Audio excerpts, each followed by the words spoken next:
Noong April 14, 1999 sa isang apartment na nasa Hikari City, Yamaguchi Prefecture, Japan. Isang lalaki na nagngangalang Takayuki Fukuda na nagtatrabaho sa plumbing company ang nagsusuri ng bawat apartment para sa kanilang mga water pipes. Kakagraduate lang ni Takayuki ng high school at nang umpisang magtrabaho bilang bagong empleyado sa edad na 18. Simple lamang ang kanyang trabaho, nagbabahay-bahay siya, binubuksan ang mga gripo ng banyo at titingnan kung may sira ba o leak ang tubo. Nagsimula siya sa Block 10 ng building hanggang sa umabot na siya sa Building 8 at 7. Bandang 2:20 ng hapon nag-doorbell si Takayuki sa isang unit at ang 23-year-old na babae na nagngangalang Yayoi Motomura ang nagbukas ng pinto. Sinabi niya na hindi naman siya magtatagal. Kinakailangan lang niyang masuri ang mga tubo sa kanilang banyo. Dumiretso si Takayuki sa kanilang banyo habang si Yayoi naman ay nagpatuloy sa panunood ng TV sa kanilang sala. Ngunit matapos ang 10 minutes, may malakas na sigaw na ang narinig.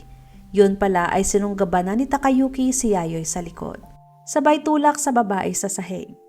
Kasunod noon ay pumaibabaw siya kay Yayoi at hinawakan ang ibabang bahagi ng tiyan ng babae ng dalawang kamay. Sa mga oras na yon, nagpupumiglas na si Yayoi at sumigaw. Pero mabilis siyang sinakal sa leeg ni Takayuki hanggang sa mawalan ito ng hininga. Pero hindi pa tapos si Takayuki. Itinali pa niya ang mga kamay ni Yayoi at nilagyan ng tape ang bibig at ilong ng babae. At saka ginahasa ang wala ng buhay na si Yayoi. Tumagal siya sa pagpapasarap sa katawan ni Yayoi nung bigla na lamang niyang narinig ang napakalakas na iyak ng 11 months old na sanggol sa loob ng kwarto. Biglang kinabahan si Takayuki. Takot siya na baka may makaalam sa kanyang ginawa. Hindi na mapakali si Takayuki at sobra na rin siyang naiirita sa lakas ng iyak ng sanggol. Tumigil muna siya sa ginagawa niya sa katawan ni Yayoi. Tumayo siya at pumasok sa kwarto kung nasaan ay nandoon ang sanggol na si Yuka. Nakita niya si Yuka na nasa kama at iyak ng iyak.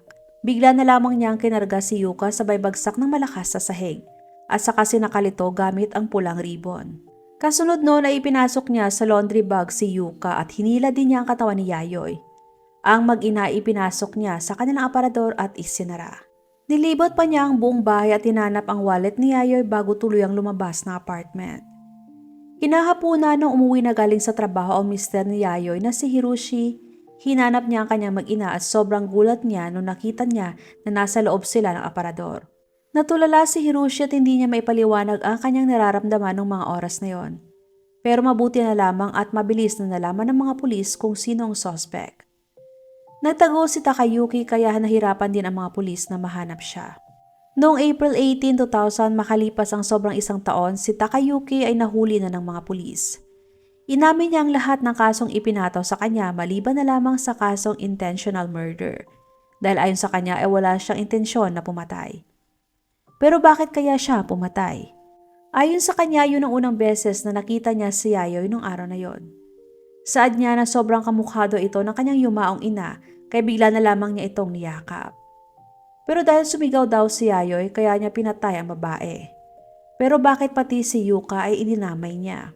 Ayon kay Takayuki wala siyang intensyon na patayin rin si Yuka. Pero nung ayaw tumigil sa kakaiyak ang sanggol naisipan niyang sakalin ito gamit ang ribbon para tumahimik. Tinanong siya ng mga pulis kung bakit niya inilagay sa laundry bag ang katawan ni Yuka at ipinasok sa aparador ang mag-ina. At nagulat sila sa sagot ni Takayuki.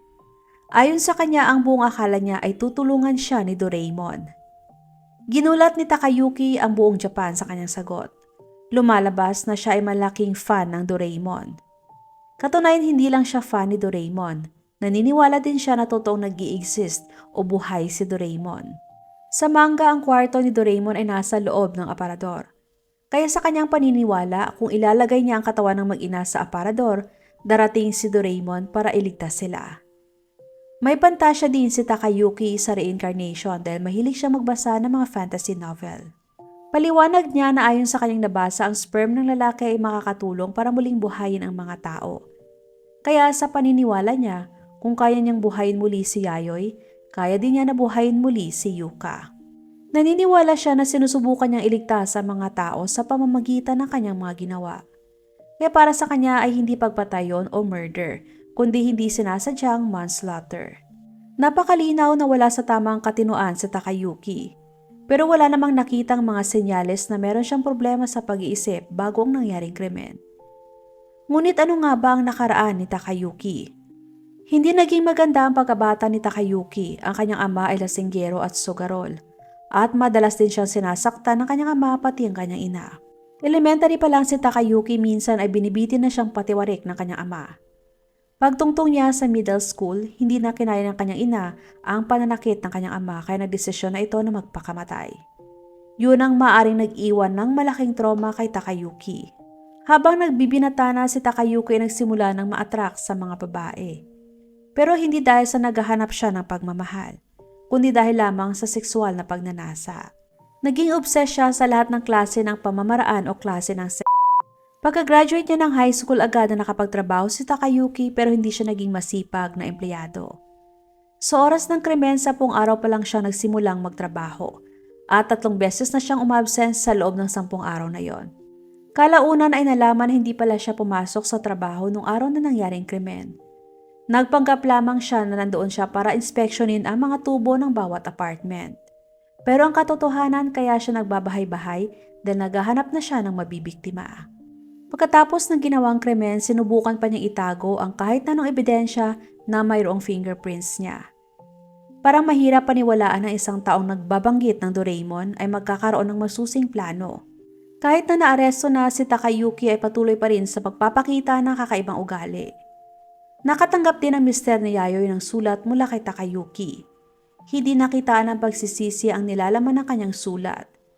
Sinisi pa niya ang kasalukuyang estado ng mundo. Sinisi din niya ang kinalakihan niya na siya naging rason kung bakit niya nagawa ang krimen. Matapos maaresto si Takayuki, siya ay nagpapakita ng kakaibang ugali. Ayon sa prosecution, wala ng pag-asa pa na ma-rehabilitate si Takayuki at kinakailangan lang na makatanggap siya ng death penalty dahil sa tindi ng kanyang krimen. Sa unang trial, siya ay sinentensyahan ng life imprisonment sa halip na death penalty. Yun ay dahil sa kinilala ng korte na aksidente lang ang nangyaring krimen at hindi niya sinasadya. At nakitaan pa ng korte si Takayuki na magbabago at magsisisi sa kanyang ginawa. Sobrang nagulat si Hiroshi sa hatol ng korte sa kriminal na pumatay sa kanyang mag-ina. Hindi niya maitago ang sobrang galit niya at nagbanta pa siya na papatay niya si Takayuki pag ito ay nakalaya. Nag-apila pa siya na magkaroon ng panibagong trial. At dumating ang April 2008, inanunsyo na ng korte ang final verdict. Sa huli, sinentensya ng Supreme Court si Takayuki ng death penalty. Sa oras na nangyari ang krimen, si Takayuki ay na-classified na minor de edad, kaya siya ay protektado ng juvenile law. Pero hindi siya makakaligtas sa kaparusahan. Ito ay lubang hindi pangkaraniwan sa Japan. Kahit na nakakulong na, hindi sumuko si Takayuki. Nagsumiti pa siya ng mental health evaluation bilang ebidensya at napatuloy pa sa kanyang apila. Kahit na noong 2020, 21 years pagkatapos ng krimen, nag-apila muli si Takayuki. Pero nireject ng Supreme Court ang kanyang apila at ipinagbawal na ang anumang posibilidad na mag-retrial. Sa ngayon, kasalukuyang siya nag-aantay ng kanyang execution. Si Hiroshi naman ay muli nag-asawa at nagkaroon ng anak, pero kahit ganun pa man, hindi pa rin siya bumitaw para makuha ang hustisya sa pagkamatay ng kanyang mag-ina.